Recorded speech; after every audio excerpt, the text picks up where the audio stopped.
நானும் எங்க அக்காவும் அம்மா வீட்டுக்கு தான் வந்திருந்தோமா, சண்டே வந்து காலையிலே போய் அண்ணன் வந்து பீஃப் எடுத்துட்டு வந்துட்டான். ஆனா என்ன ஒரு ஆச்சரியம் தெரியுமா? இல்லாட்டினா இப்ப எவ்வளோ 11, 12 மணிக்கு போய் எடுத்துட்டு வருவான். எதனால பார்த்தீங்கன்னா, காலையிலே லோடு இருந்துச்சா, அதனால எடுத்து வந்துட்டு போயிட்டான்.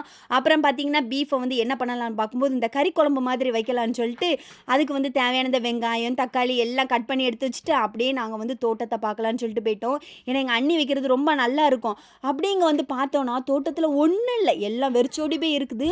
ஆனா, எல்லாம் நல்லா பச்சை பசேல்னு மழை வந்துச்சா நல்லா அழகா தழுத்திருந்து, ஒரே ஒரு சீத்தாப்பழம் மட்டும் எப்படியோ இந்த அணிலு கண்ணு தப்பி இருந்துச்சு. அதுக்கப்புறம் அதையும் பறிச்சுட்டு 2, 3 ஆனா அங்க இங்கேயுமா இருந்துச்சு. ஆனா ஒண்ணும் பழுக்கலையே அப்படியே இருக்கட்டும்னு சொல்லிட்டு, இந்த கருவேப்பிலை இதெல்லாம் பறிச்சுட்டு வந்தோம். இந்த தேங்காய் தொளிக்கும்போது ஒண்ணு மட்டும் கண்ணு தப்பி கிடந்திருக்கு. அதையும் அப்படியே எடுத்துட்டு வந்துட்டு எல்லாம் பேக் பண்ணி எடுத்துட்டு, நாங்க வந்து கிளம்புறதுக்கு ரெடி ஆயிட்டோம். ஏன்னா வந்து 2 நாள் ஆகுதா. எதுக்கு வந்தோம்னு பார்த்தீங்கன்னா, எங்க அம்மாவுக்கு கொஞ்சம் உடம்பு சரியில்ல. அதனால தான் இங்க வந்தோம். அப்புறம் அண்ணி வச்சிருந்த குழம்பு வச்சு நல்லா சாப்பிட்டாச்சு. கொஞ்ச நாளாவே நான் ஒழுங்கா வீடியோ போடல. இனி போட ட்ரை பண்றேன். Bye, by.